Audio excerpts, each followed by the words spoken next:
সালামু আলাইকুম। আজকে আসলাম একটি কাজের গোড়ায়। ওইখানে দেখতেছি এক মিস্ত্রি, দুই যোগালী কিভাবে কাজ করেন এবং কাজগুলো অনেক স্ট্রং।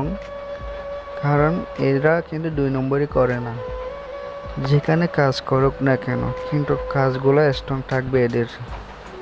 দেখেন, হয়তো সময় একটু বেশি যাবে তাদের, তারপর কাজগুলা থাকবে স্ট্রং।